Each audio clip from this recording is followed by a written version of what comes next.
Hi, I'm Julia. Let me take you back to that sunny Saturday. It started like any other, but ended up changing everything.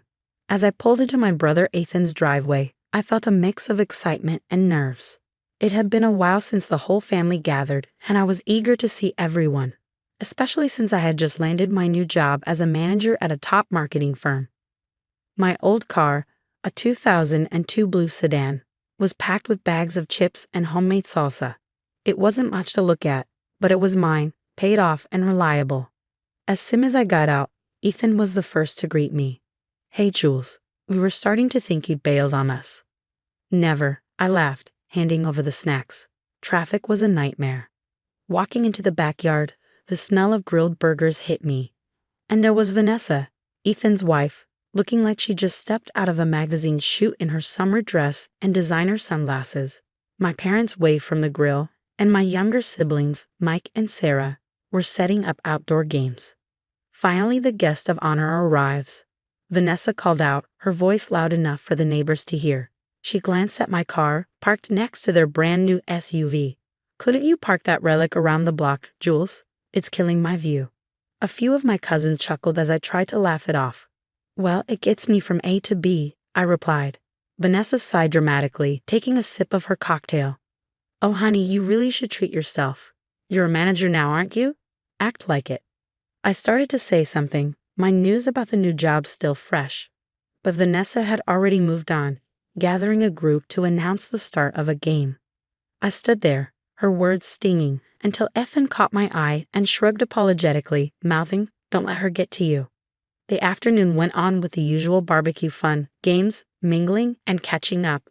But Vanessa's comment gnawed at me. It wasn't just about the car, it was her way of reminding me where I stood in her world. As we all sat down to eat, the conversation buzzed with updates from everyone's lives. I shared my job news, receiving congratulations and questions from family, all while Vanessa played up her role at the same company. She had no idea the bombshell I was about to drop. "So, Julia, it must be a big step up from your old gig, huh?" Vanessa said with a smirk. "Hopefully they're paying you enough to upgrade that car soon." She nudged Ethan as she spoke. Before I could respond, my mom interjected. "We're all so proud of Julia. She's worked hard for this." The meal went on with laughter and stories, but tension simmered just below the surface. As the sun set and people started saying their goodbyes, I helped clean up, all the while thinking about Vanessa's arrogance and the reality of what awaited on Monday. That Monday morning, walking into the sleek glass building, my stomach was in knots. First days are always nerve-wracking, but this one was different. I was stepping into a managerial role at one of the most prestigious marketing firms in the city. The receptionist greeted me warmly. "Good morning, Julia. They're ready for you upstairs." Stepping out of the elevator, I was greeted with applause from my new team. The director, Mr. Carter, shook my hand. "Everyone, let's officially welcome Julia as your new project manager." The room buzzed with excitement, but my eyes quickly found Vanessa. She was clapping, but her smile was tight and her applause hesitant. She hadn't known I would be her new boss until this very moment. "Let's catch up after this, Julia," Vanessa said, her tone a mix of surprise and forced cheerfulness. "Sure, let's do that," I replied, calm and composed, though my emotions swirled beneath the surface. After the meeting, as everyone returned to their desks, Vanessa lingered. Her steps were slow, her usual confidence diminished. "Julia, about the barbecue, I hope there are no hard feelings," she said softly, a far cry from her usual boldness. "Vanessa, let's keep our focus on work," I said, my tone professional. "Personal matters stay outside these walls," I replied with a polite yet distant smile. "Of course, Julia, you're right," Vanessa nodded, though her eyes darted away, barely masking her unease. Over the next few days, I dived into project files and performance reports. Vanessa's work required special attention. There were inconsistencies in her project timelines and budget allocations that didn't add up. During one of our one-on-ones, I decided to address it directly. "Vanessa, I've noticed some discrepancies in the Smith account. Can you walk me through your process here?" I asked. "Sure, I mean it's probably just minor oversights. You know how it goes, deadlines and all," she laughed nervously, fidgeting with her pen. "Minor or not, accuracy is crucial, Vanessa. We can't afford mistakes, especially with high-profile clients. Let's go over this together, shall we?" My tone was firm, leaving little room for excuses. Yes, absolutely. I'll pull up the details now, she said, her fingers trembling slightly as she tapped on her keyboard. As we reviewed the files, it became clear that Vanessa was cutting corners. Her work barely skimmed acceptable standards. Each session revealed more gaps, and I documented everything meticulously, preparing for the inevitable. In our next meeting, I laid out the documented discrepancies. Vanessa, based on these reviews, I see a pattern of oversight that needs to be corrected immediately. I understand, Julia. I'll make sure to tighten things up. Thanks for pointing these out, she responded, her tone a mix of gratitude and discomfort. I nodded. Let's ensure it doesn't continue. Our clients and our team rely on our diligence. As she left my office, the weight of the situation seemed to settle on her shoulders. For me, it was about protecting the integrity of our work, but I couldn't help but feel a faint twinge of satisfaction. Justice, in its own way, was being served. That following Monday, the stakes were high, not just for me, but for Vanessa too. Today was her proving ground. She walked in, clutching her oversized designer bag and a stack of files, her heels clicking assertively on the polished floor. About a minute? I beckoned her into my office, my tone purposeful. Sure thing, she replied, smoothing her blouse as she sat down.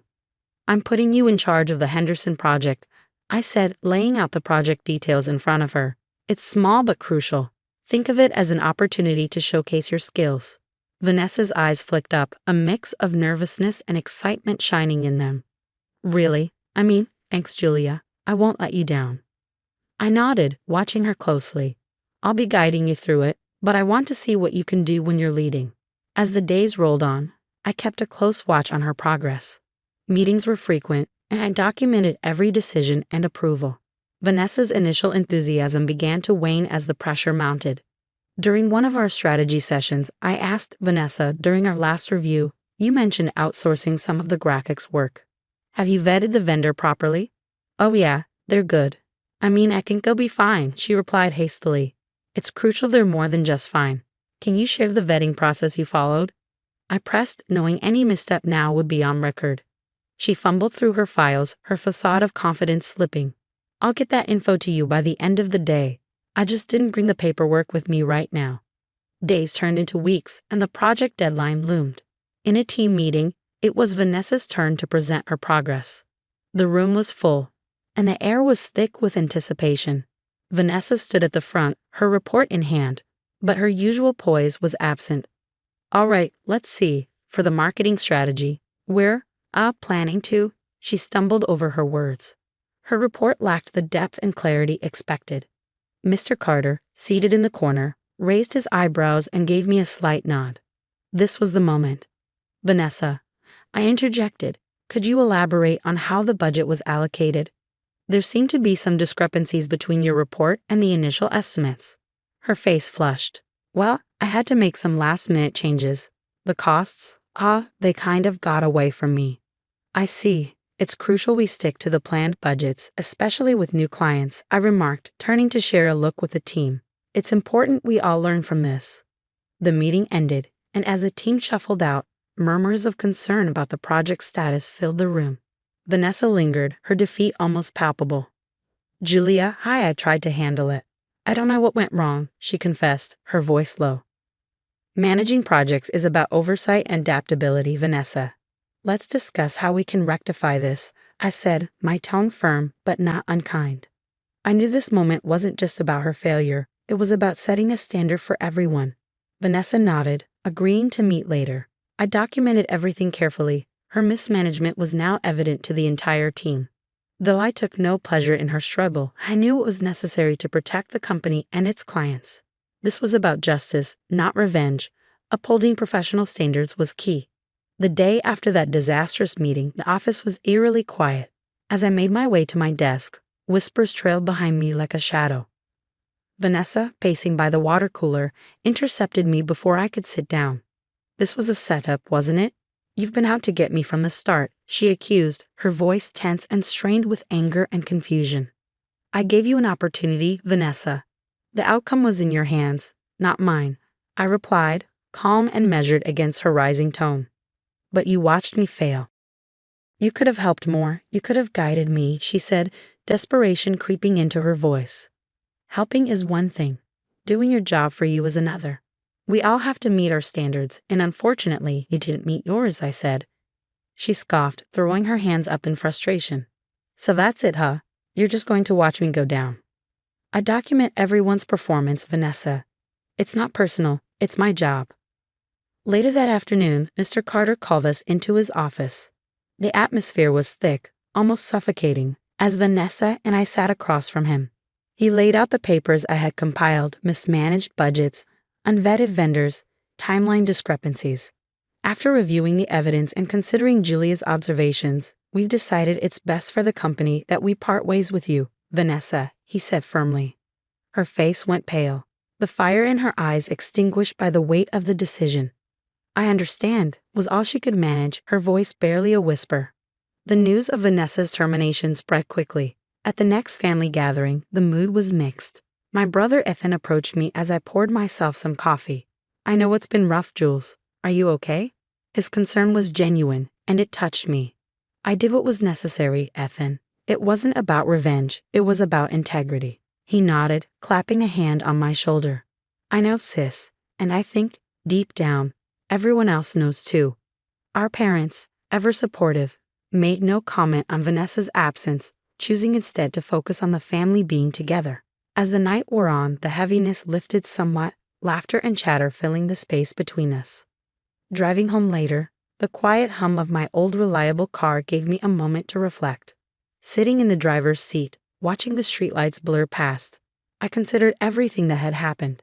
My job had demanded tough choices, ones that affected not just me, but the people around me. While I never sought to hurt Vanessa personally, my role was clear: uphold a standard. Ensuring justice at work meant making hard decisions, even if they impacted family. And while the weight of those decisions was heavy, I drove on knowing I'd done my job with as much fairness and integrity as I could muster. The road ahead was clear, guided by the principles I valued most. And that wraps up our story. What do you think?